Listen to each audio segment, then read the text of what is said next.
The scripture reading for this morning is going to come from the Gospel of John, chapter 19, and I will be reading the first 16 verses. John 19, verses 1 through 16. John 19. Then Pilate took Jesus and flogged him, and the soldiers twisted together a crown of thorns and put it on his head and arrayed him in a purple robe. They came up to him, saying, "Hail, King of the Jews," and struck him with their hands. Pilate went out again and said to them, "See, I am bringing him out to you so that you may know that I find no guilt in him." So Jesus came out, wearing the crown of thorns and the purple robe. Pilate said to them, "Behold the man." When the chief priests and the officers saw him, they cried out, "Crucify him, crucify him." Pilate said to them, "Take him yourselves and crucify him, for I find no guilt in him." The Jews answered him, "We have a law, and according to that law, he ought to die because he has made himself the Son of God." When Pilate heard this statement, he was even more afraid. He entered his headquarters again and said to Jesus, "Where are you from?" But Jesus gave him no answer. So Pilate said to him, "You will not speak to me. Do you not know that I have authority to release you and authority to crucify you?" Jesus answered him, "You would have no authority over me at all, unless it had been given you from above. Therefore he who delivered me over to you has the greater sin." From then on, Pilate sought to release him, but the Jews cried out, "If you release this man, you are not Caesar's friend. Everyone who makes himself a king opposes Caesar." So when Pilate heard these words, he brought Jesus out and sat down in the judgment seat at a place called the Stone Pavement, and in Aramaic, Gabbatha. Now it was the day of preparation of the Passover. It was about the 6th hour. He said to the Jews, "Behold your king." They cried out, away with him, crucify him." Pilate said to them, "Shall I crucify your king?" The chief priests answered, "We have no king but Caesar." So he delivered him over to them to be crucified.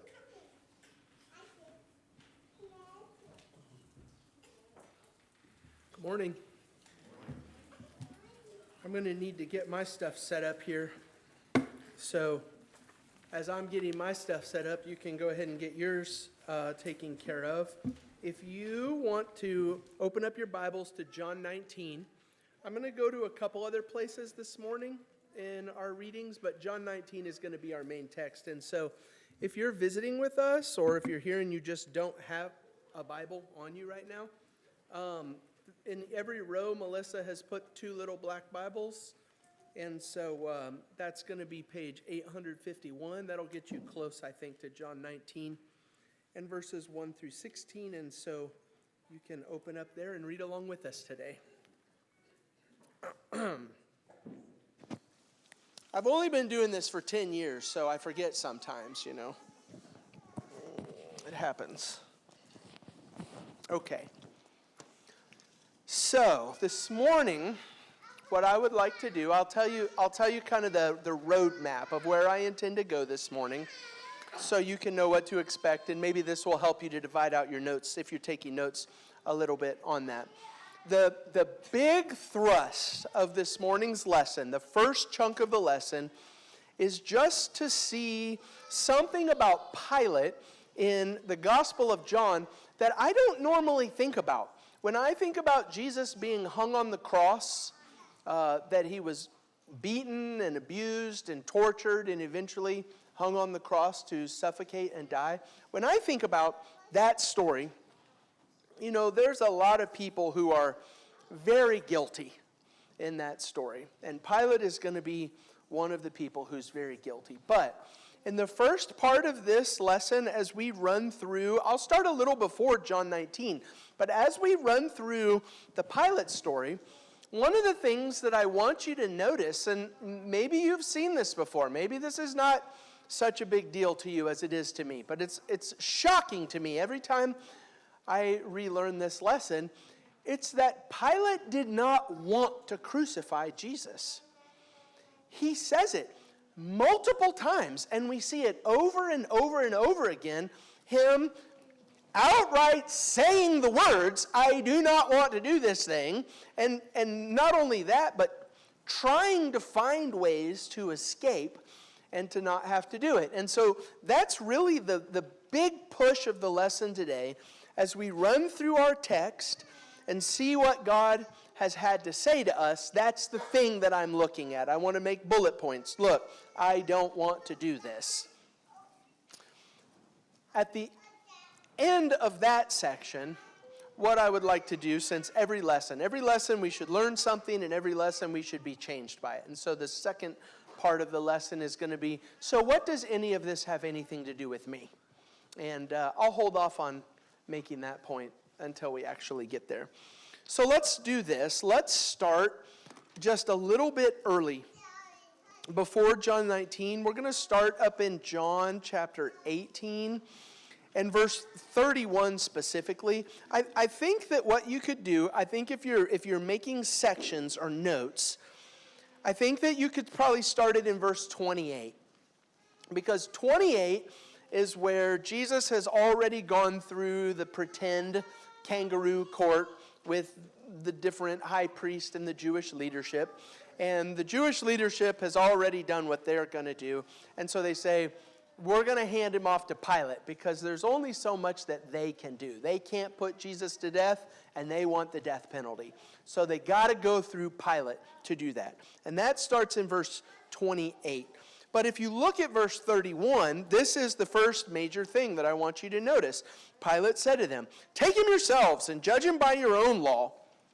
And the Jews said, "It's not lawful for us to put anyone to death." So point number one for me will be, Pilate didn't even want to take the case in the first place. He saw from the very start that this was a religious thing. It had nothing to do with the laws of the land. And so it's kind of like, I think about it like this, every year, everybody wants to send their existing cases to the Supreme Court. And they say, here's my case, and they make our petition, and we say, we want the Supreme Court to hear our case. And sometimes the Supreme Court says, no, I'm not going to do that. It's already been decided. I'm not going to hear that case. And so that's Pilate right now. That's his preference. And so the Jewish leadership says, no, you need to hear this. Verse 33, so Pilate entered his headquarters again and called Jesus and said to him, "Are you the king of the Jews?" That's the claim. They say that you're the king of the Jews, so how are we going to solve this? I'm just going to ask you the question. Are you the king of the Jews? And we talked about that in a whole lesson by itself. But I want you to notice verse 38 specifically. Pilate answers Jesus, and after he had said this, he went back outside to the Jews and told them, "I find no guilt in him." So number one, I don't want to take this case. Number two, fine, I'll take this case. Let's look into it. Not guilty. Problem solved. That's number two. Number three brings us into John 19, which is where we are in our current moving through the Gospel of John. And here is something, I'm not sure. I was reading about this week and thinking about this lesson and what this lesson was going to look like. And I'm not really sure that this next point is something that I've ever known before.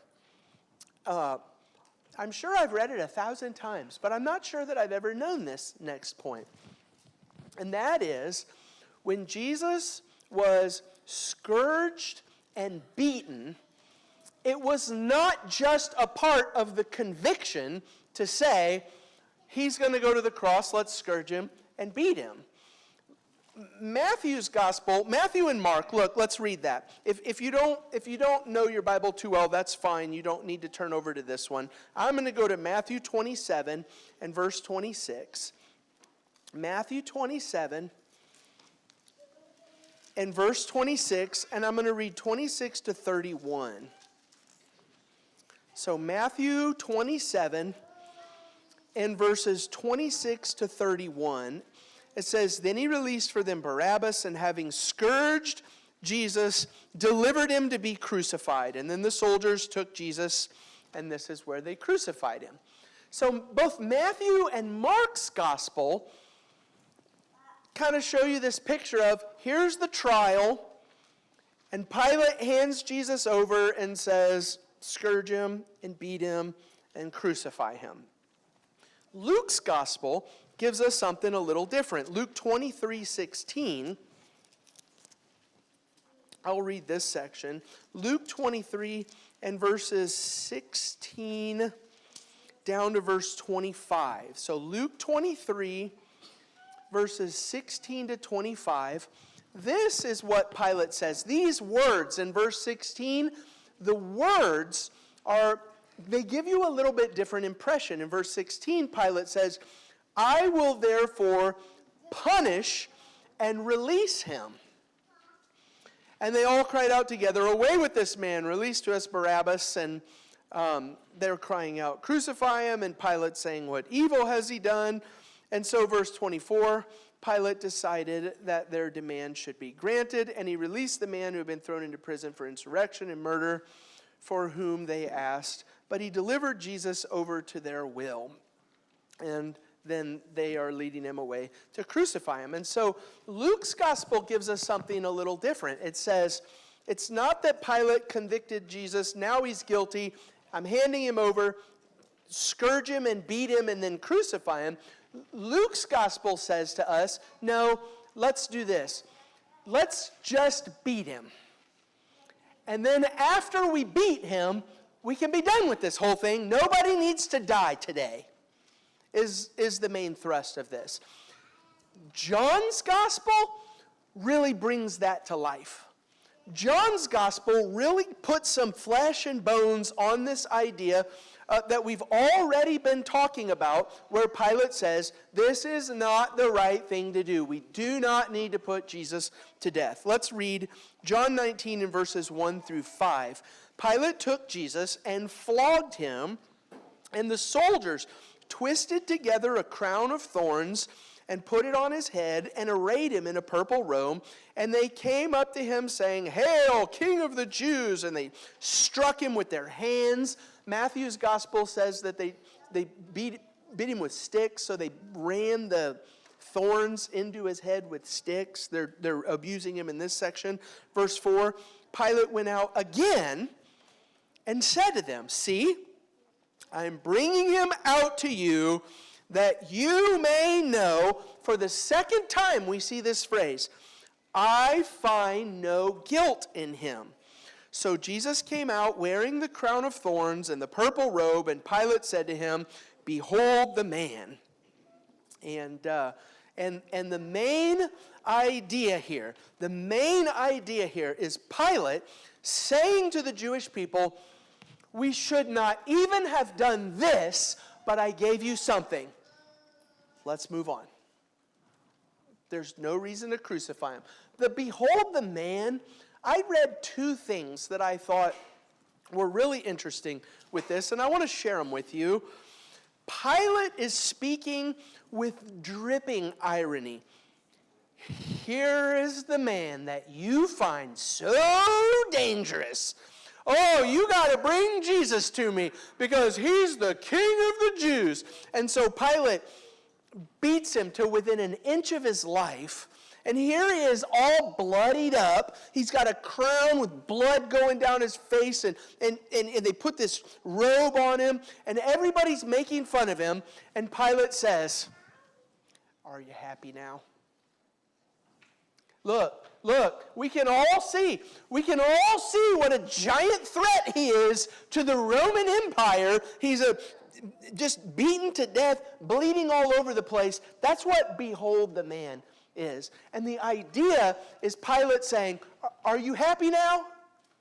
Did you get what you want? Is that going to be fine? Here's another one. Jesus therefore came out dressed as he was in his royal robes, wearing his crown. It was plainly ludicrous to suggest seriously any suggestion that this figure of scorn had pretensions to kingship. And so the Jews said, he called himself the King of the Jews. Pilate, you need to take this trial. And Pilate's like, come on, guys, this is ridiculous. Look at him. So that's going to be number 3, I guess, on my list. Number 4 on my list is not just that Pilate knew that this thing was wrong.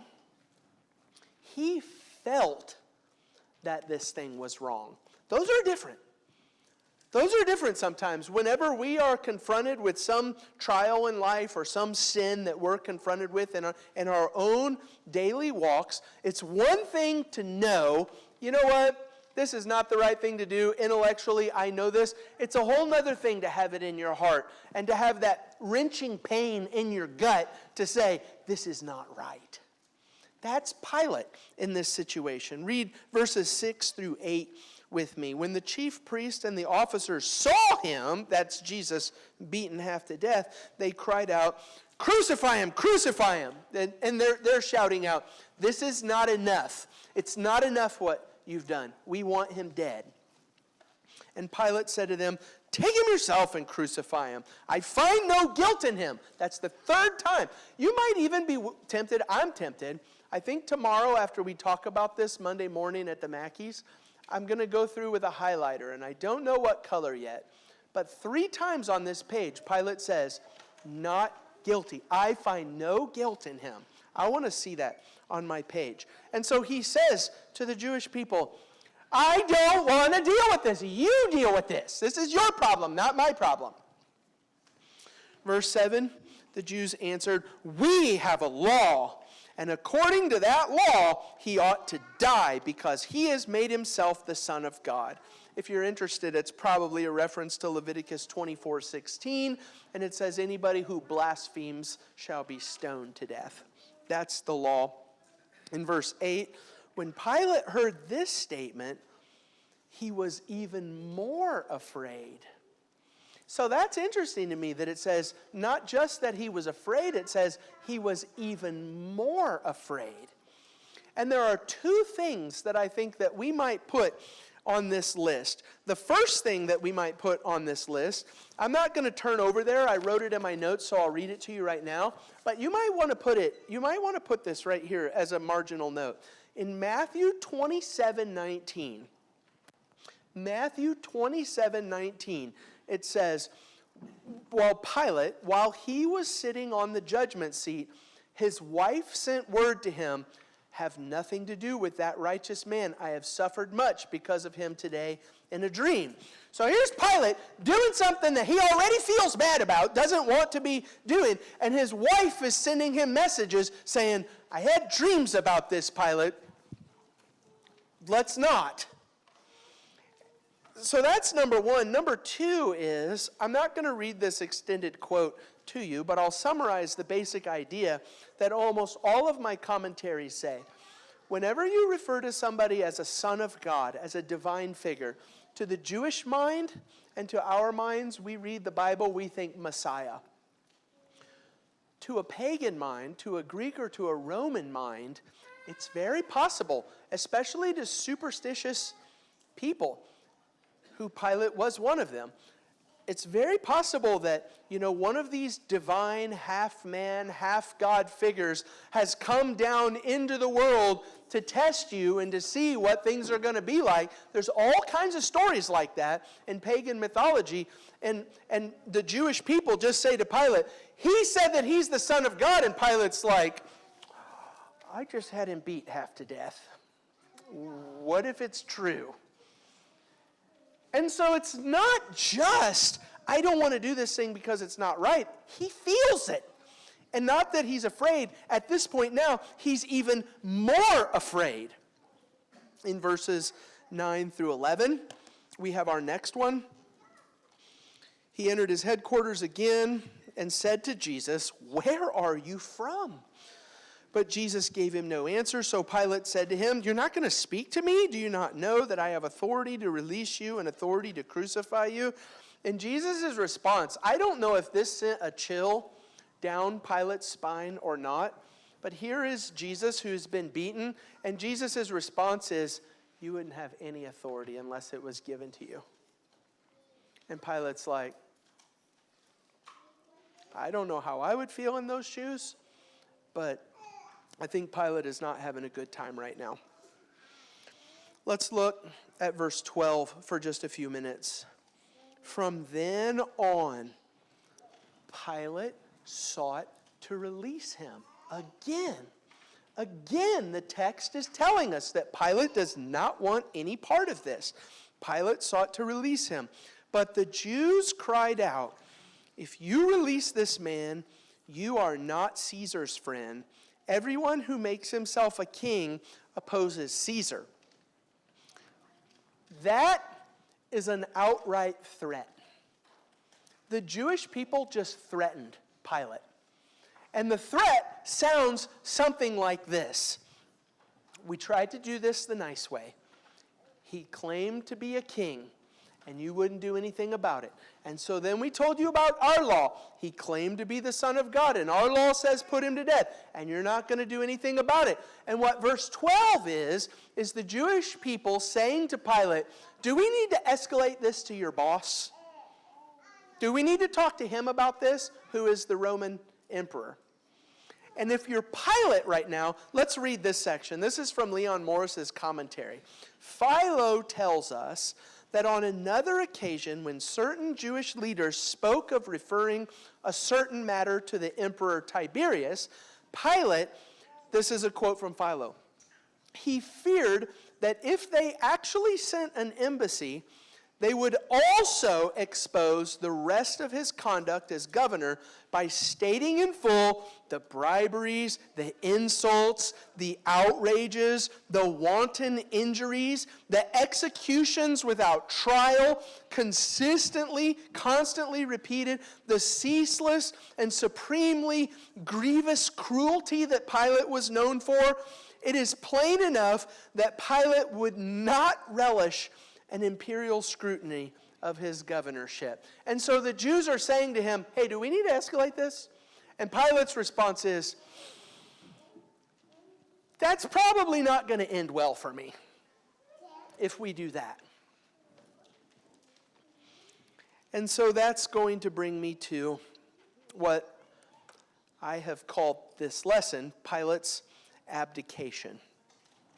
I couldn't think of a better word. I don't use the word abdicate on a regular basis. It's not a part of my regular vocabulary. But I couldn't think of a better word. I looked up abdication. Here's the definition. To fail to fulfill or undertake a responsibility or duty. This justice, upholding the law and executing justice, that was his job. And on this occasion, he said, this is not right. Let me go through my list so I make sure that I get them all. I don't want to take the case in the first place. He took the case and he said he's not guilty. He beat Jesus to try and appease the Jewish leadership, and that wasn't enough. He felt that it was wrong, and he was afraid, and even more afraid, and his wife was saying, don't do this thing. And then the Jewish leadership says to him, hey, do we need to tell your boss about this? And he says, fine, kill him. I don't care. That is the definition of the word abdication. Pilate abdicated his responsibility. He failed to do the thing that he was responsible for doing. And I would just remind you of these three verses before we read chapter 19 and verse 16. 18:38, I find no guilt in him. 19:4, I find no guilt in him. 19:6, I find no guilt in him.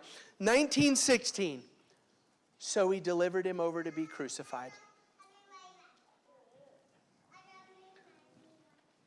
Is the worst form of cowardice,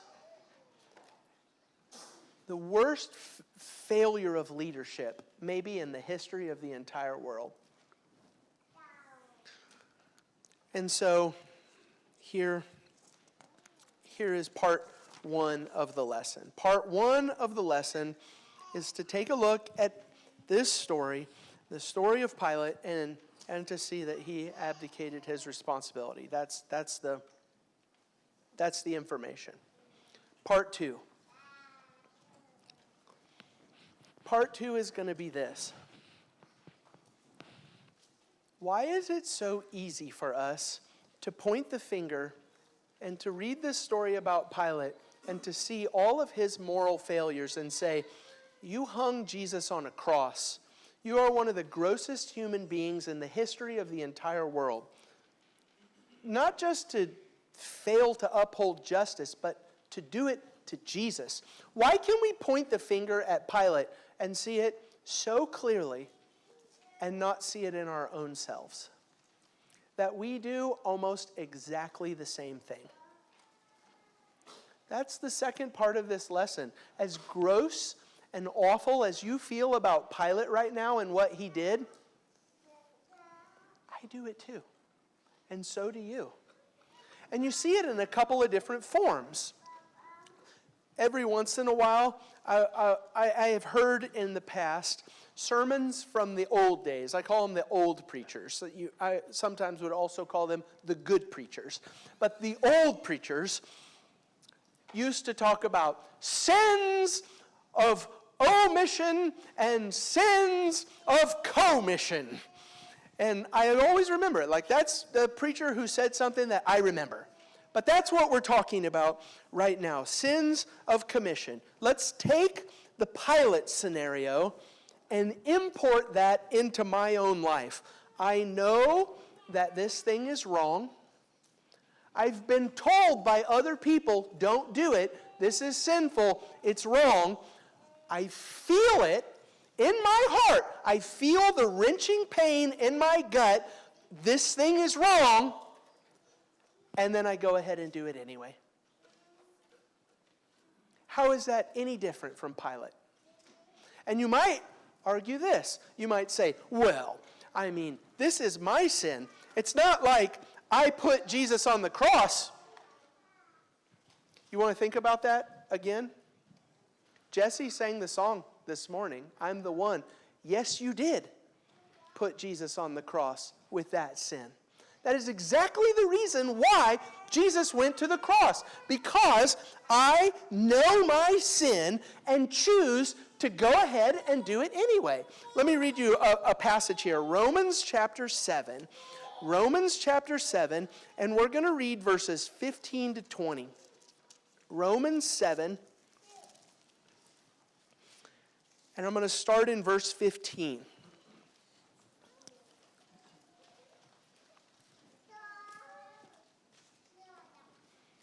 Romans chapter 7, starting in verse 15. Paul, the Apostle Paul, is in the same boat as every one of us. Paul says, I do not understand my own actions, for I do not do what I want, but I do the very thing I hate. And that's something that all of us should be able to relate to. We feel gross about our sin, and we feel guilty about our sin. And we're convicted, and we say, I'm not going to do that anymore. I don't want to do that sin. And then we just go ahead, and we do it anyway.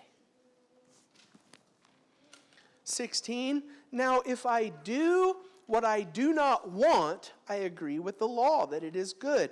So now it is no longer I who do it, but sin that dwells within me, the sin that is inside of me, it's as if it is controlling me, and I'm living according to the sin that's in my heart. Verse 18, for I know that nothing good dwells in me, that is in my flesh.